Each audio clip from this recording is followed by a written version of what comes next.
Emma develops one of the most powerful relationships of her life. His face is completely distorted by steroids. His eyesight was wrecked. And later, Tori Spelling lands Emma her biggest break. Tori had watched General Hospital and liked me on that and had mentioned me to her dad.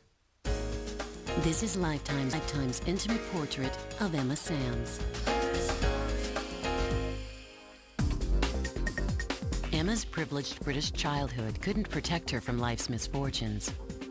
Despite her family's wealth, her younger brother Jamie died of a serious blood disorder at age 8.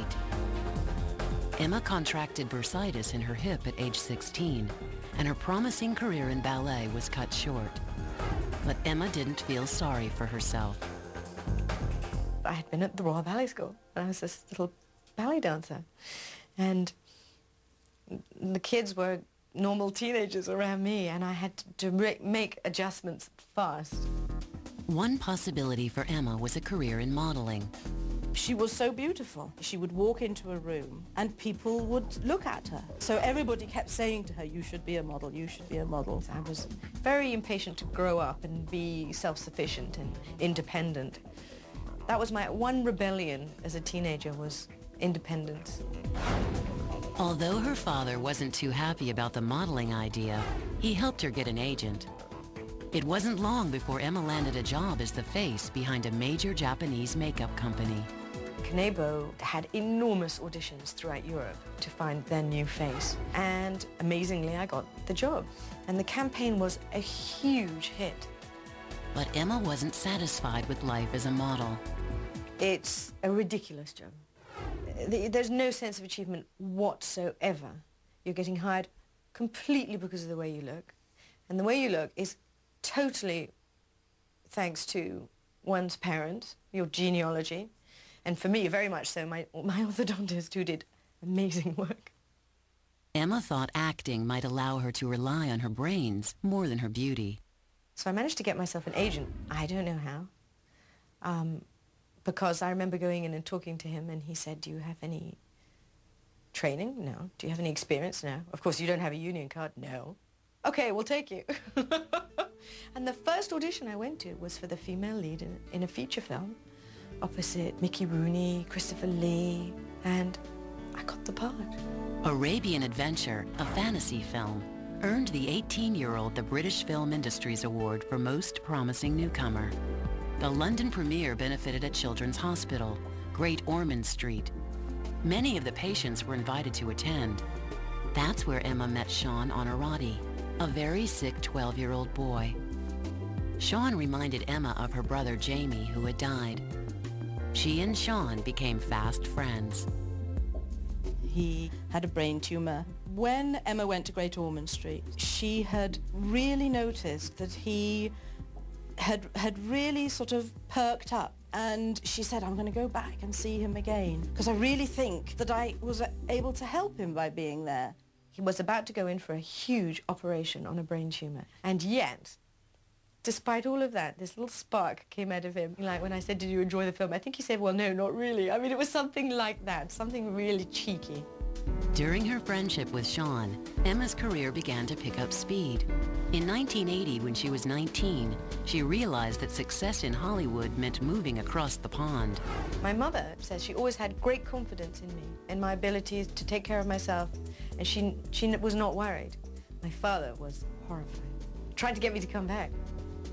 Emma may have had some fame in England, but in Los Angeles, she'd have to start all over. She shortened her last name to Sams and began her new life. I felt very at home in Los Angeles. I never really had a problem with adjusting to it. I think it's because I was so young. I missed her a lot, so that once I'd gone out there, I would go and stay with her for a month or 2 months or whatever. You know, even when she still had a very small apartment and things like that. I didn't care what it was, as long as I got to spend some time with her. I worked as a waitress in a deli for a short time. I was not a good waitress. I expected people to say please and thank you, and was quite disturbed when they didn't. It was only appropriate that I struggled a bit when I got to Los Angeles, because otherwise, if I had had immediate success on arriving there, I would be such a brat. Whereas now I'm extremely polite to all waiters and waitresses, just remembering what it was like. Emma paid some dues. But Hollywood eventually began to take a closer look at the fresh-faced Londoner. Not long after her arrival, she landed the female lead role in the 1981 TV movie Goliath Awaits, a deep-sea thriller starring Mark. After 2 years in Hollywood, Emma hadn't forgotten her sick friend Sean.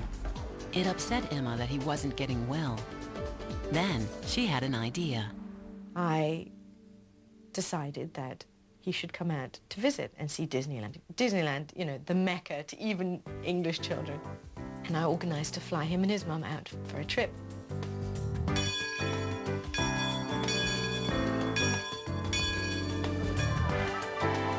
At Disneyland, Sean had some of the happiest days of his life with his mother and Emma. He'd talked about being a veterinarian when he grew up. He loved animals. And he said to me once, you know, I talk about being a vet when I grow up, but I know I'm not going to grow up. But I just talk about that in front of my parents because it makes them feel better. You know, that generosity, that thoughtfulness from a little boy. It was very impressive. Shortly after the trip to Disneyland, Sean passed away. It was a fantastic thing for me to have been part of something that had meant so much to somebody. What a gift that was for me. What a gift in particular for me, being able to have actually made a difference, whereas I couldn't when my brother had died. The experience was so profound for Emma that she and her cousin Peter Samuelson started an organization that would grant wishes to very sick children, called the Starlight Foundation. After Sean went back home, my cousin and I realized that this, which had been so easy to do, was the easiest thing. It was actually a huge pleasure to do. Had had such an impact on his life. And how lovely it would be to do that on a bigger scale. But when we started, we really were just helping on a very small scale children, because we really didn't know what we were doing as a charity 20 years ago. With Starlight in its infancy and a few projects under her belt, Emma continued the audition rounds. Her growing desire to help sick people also inspired her to take an emergency medical training course. If there's ever an earthquake and she's around, she's the person to be with. Then later that year in 1982, she met composer Marvin Hamlisch, 15 years older than her. They dated for several months and became engaged. But Emma broke it off. She was still establishing herself as an actress. But soon she was about to get the role that would make her a star. Next, Emma's on-screen romance causes a stir. I didn't realize that I was walking into a minefield. And later, Emma almost gets fired from Dynasty and doesn't even know it. The very last day of the season, I told her about this. She turned white.